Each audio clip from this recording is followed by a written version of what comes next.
സേനാപതി വേണു ദൗർഭാഗ്യകരമായ കാര്യമാണ്.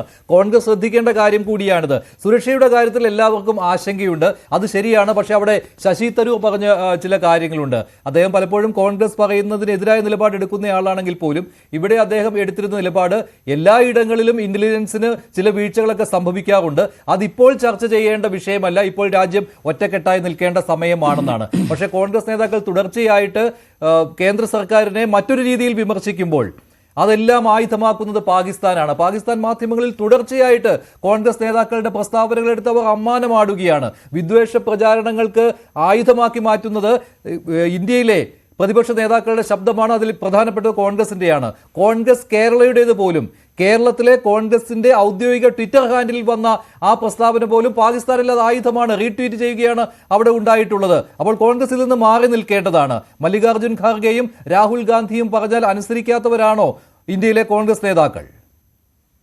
മഞ്ജുഷേ, 22-ന് ശേഷം കോൺഗ്രസിന്റെ നേതാക്കളും നേതൃത്വവുമെല്ലാം വളരെ കൃത്യമായിട്ട് പറഞ്ഞൊരു കാര്യമുണ്ട്. ഈ ഘട്ടത്തിൽ നമ്മൾ ഗവൺമെന്റ് എടുക്കുന്ന എല്ലാ തീരുമാനങ്ങളും അതിന് സമ്പൂർണമായ പിന്തുണ കൊടുക്കണം. കാരണം രാജ്യത്തിന്റെ സുരക്ഷയെ സംബന്ധിക്കുന്ന ഒരു കാര്യമാണ്. അവിടെ മറ്റു രീതിയിലുള്ള അഭിപ്രായ വ്യത്യാസങ്ങളോ അഭിപ്രായ ഭിന്നതകളോ അതൊന്നും പാടില്ല എന്ന് ഔദ്യോഗികമായ തീരുമാനമെടുക്കുകയും ആ തീരുമാനത്തിന്റെ അടിസ്ഥാനത്തിലാണ് ഞങ്ങൾ ഈ നിമിഷം വരെയുള്ള പ്രതിപക്ഷത്തിന്റെ പിന്തുണ ഗവൺമെന്റിനുണ്ട്. ഞാൻ മഞ്ജുഷിനെ ഒരു കാര്യം ഓർമ്മപ്പെടുത്തുകയാണ്. ഡോക്ടർ മൻമോഹൻ സിംഗ് ഇന്ത്യയിൽ ഭരിക്കുമ്പോൾ അന്ന് ഭീകരാക്രമണം ജമ്മു ആൻഡ് കശ്മീരിൽ ഉണ്ടാകുന്ന കാലഘട്ടത്തിൽ ഇന്ത്യയുടെ ഇന്നത്തെ പ്രധാനമന്ത്രി അന്ന് ഗുജറാത്തിന്റെ മുഖ്യമന്ത്രിയാണ്. അദ്ദേഹം വളരെ സരളമായി ഹിന്ദിയിൽ സംസാരിക്കുമല്ലോ. അദ്ദേഹം ചോദിച്ചു, സേന ആപ്കെ പാസ്? ചോദിക്കുന്നത് ഡോക്ടർ മൻമോഹൻ സിംഗിനോടാണ്. थल सेना आपके पास है, नेवी आपके पास है और एयरफोर्स आपके पास है, BSF आपके पास है, ये घुसपड़ियों को क्यों नहीं रोकते?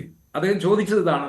നിങ്ങളുടെ കയ്യിൽ ആർമി ഉണ്ട്, എയർഫോഴ്സ് ഉണ്ട്, നേവി ഉണ്ട്, BSF ഉണ്ട്, ഇതെല്ലാം ഉണ്ടായിട്ടും നിങ്ങൾ എന്തിയെ ഈ നുഴഞ്ഞുകയറ്റക്കാരെ തടയാൻ പറ്റുന്നില്ല? ഇനി അദ്ദേഹം ചോദിച്ച വേറൊരു ചോദ്യമുണ്ട്.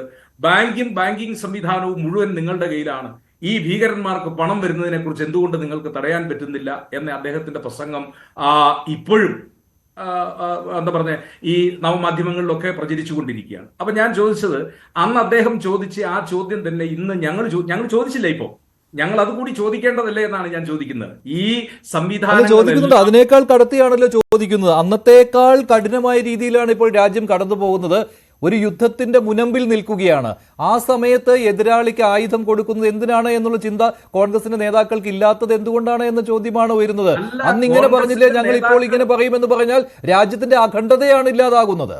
അല്ല, ക്ഷമിക്കൂ മഞ്ജുഷേ, അതായത് ഞങ്ങൾ ഈ ഘട്ടത്തിൽ എല്ലാ പിന്തുണയും ഗവൺമെന്റിന് കൊടുത്തുകൊണ്ട്, പക്ഷേ പ്രതിപക്ഷം എന്ന നിലയിൽ ഗവൺമെന്റിന്റെ തെറ്റുകളെ ചൂണ്ടിക്കാണിക്കാൻ ഞാൻ ബെഞ്ചമിൻ നെഹന്യാഹുവിനെ ഓർമ്മപ്പെടുത്തുക. നിങ്ങൾ ഇസ്രായേല് ഭീകരതയ്ക്കെതിരെ ഏറ്റവും വലിയ പോരാട്ടം നടത്തുമ്പോൾ അദ്ദേഹത്തിന്റെ മന്ത്രിസഭയിലെ ചില അംഗങ്ങൾ പോലും രാജിവെക്കാനും അദ്ദേഹത്തിനെതിരെ വിമർശനം ഉയർത്താനും, കാരണം അതൊരു ജനാധിപത്യ സംവിധാനത്തിൽ അത് ഗവൺമെന്റിന്റെ തെറ്റുകളെ സമയാസമയങ്ങളിൽ ചൂണ്ടിക്കാണിക്കേണ്ടത് പ്രതിപക്ഷത്തിന്റെ ഒരു ചോദ്യമാണ്. ഞങ്ങൾ ചോദിച്ച ചോദ്യത്തിൽ എന്താണ് തെറ്റ്?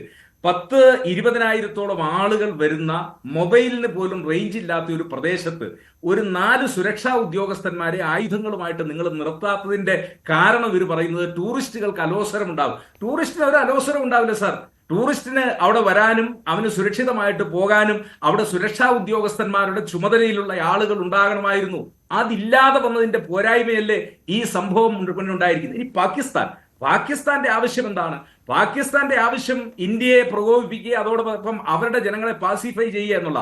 ഞാൻ പഴയൊരു ഉദാഹരണം ഓർമ്മപ്പെടുത്തും. ഡിന്നി സാറിനൊക്കെ ഓർമ്മയുണ്ടാവും. അതായത് ബംഗ്ലാദേശിന്റെ പരാജയത്തിന് ശേഷം ആദ്യത്തെ അഭിസംബോധന ചെയ്തുകൊണ്ട് ഭൂട്ടോയുടെ പ്രസംഗം എന്താണെന്ന് ചോദിച്ചാൽ, 1000 വർഷം ഇന്ത്യക്കെതിരെ നമ്മൾ യുദ്ധം ചെയ്യുമെന്നുള്ളതാണ്.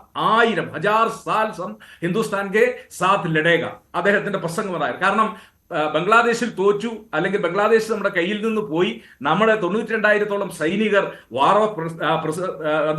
അവര് വാർ പ്രിസണേഴ്സ് ആയി, അവരെ ഇന്ത്യ ഔദാര്യം കൊണ്ട് മോചിപ്പിച്ചതാണ്. ഈ പരാജയം എല്ലാം നിൽക്കുമ്പോഴും ജനങ്ങളെ ബോധ്യപ്പെടുത്താനായിട്ട് അദ്ദേഹം പറയുന്നത്. ഇനി അതിലും കൗതുകരമായിട്ട് അദ്ദേഹത്തിന്റെ മകന്റെ പ്രസംഗം, ശ്രീ ബിലാവൽ ഭൂട്ടോയുടെ ചെറുമകന്റെ ചെറുമകന്റെ പ്രസംഗം ബിലാവൽ ഭൂട്ടോയുടെ ഞങ്ങൾ ഉണ്ടാക്കി വെച്ചിരിക്കുന്ന എന്താ പറയുന്നത് ആറ്റം ബോംബ് എന്ന് പറയുന്നത് അത് ഹിന്ദുസ്ഥാനെതിരെ പ്രയോഗിക്കുന്നതിന് വേണ്ടിയാണ് എന്ന് അദ്ദേഹം വാചാലമായിട്ട് പ്രസംഗിക്കുന്നു. ഇദ്ദേഹത്തിന്റെ പിതാവ്, ആ പിതാവിനെ തൂക്കിക്കൊല്ലാനുള്ള നടപടികൾ അന്നത്തെ പട്ടാള ഭരണകൂടം എടുക്കുമ്പോൾ അദ്ദേഹത്തിന്റെ അഭിഭാഷകന്റെ പേരായിരുന്നു യാഖ്യ ഭക്ത്യാഗർ. ഞാനിവിടെ യാഖ്യ ഭക്ത്യാഗർ എന്ന് പറയുന്ന ഭൂട്ടോയുടെ അഭിഭാഷകന്റെ പേര് സൂചിപ്പിക്കുന്നതെന്ന് ചോദിച്ചാൽ അദ്ദേഹം പാകിസ്ഥാൻ സുപ്രീം കോടതിയിൽ നടത്തിയ വാദം അത് ചരിത്രത്തിന്റെ ഭാഗമാണ്.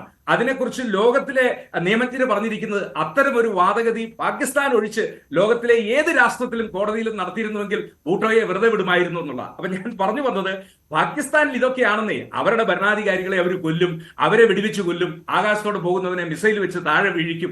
ഇതൊക്കെ അവരുടെ സംവിധാനമാണ്. അല്ല, ആ പാകിസ്ഥാന്റെ നാവായിട്ട് ഇവിടുത്തെ കോൺഗ്രസുകാർ മാറുന്നുണ്ടോ, പ്രതിപക്ഷം മാറുന്നുണ്ടോ എന്നാണ്. അങ്ങനെ അല്ലല്ലേ, ഇതെല്ലാം കാണുമ്പോൾ അങ്ങനെയാണ്. അതാണ് തരൂർ പറഞ്ഞത്. ശശി തരൂർ പറഞ്ഞത് വളരെ ഭിന്നമായ കാര്യമാണ്. ഇപ്പോൾ അതിനുള്ള സമയമല്ല എന്നാണ്. ഒരു കോൺഗ്രസുകാരും ഗവൺമെന്റ് എടുക്കുന്ന ഒരു നയത്തെയോ അല്ലെങ്കിൽ ഗവൺമെന്റിന്റെ ഇപ്പോഴത്തുള്ള തീരുമാനത്തെയോ എന്താ പറഞ്ഞ ചോദ്യം ചെയ്യുകയോ ഇല്ല. പിന്നെ ഞങ്ങൾ ചില ചോദ്യങ്ങൾ പ്രതിപക്ഷ കക്ഷി എന്ന നിലയിൽ ചോദിച്ചു എന്നതുകൊണ്ട് അത് രാജ്യത്തിന്റെ അഖണ്ഡതയ്ക്കെതിരാണെന്നോ അല്ലെങ്കിൽ പാകിസ്ഥാന് പിന്തുണയ്ക്കുന്നതാണെന്നോ ഒക്കെയുള്ള വ്യാഖ്യാനങ്ങൾ, അത് വെറും ശരി, ശ്രീ സേനാപതി വേണു. ഡോക്ടർ ജി ഗോപകുമാർ, എന്തായാലും പാകിസ്ഥാനിൽ നിന്നുള്ള വിദ്വേഷ പ്രചാരണങ്ങളിൽ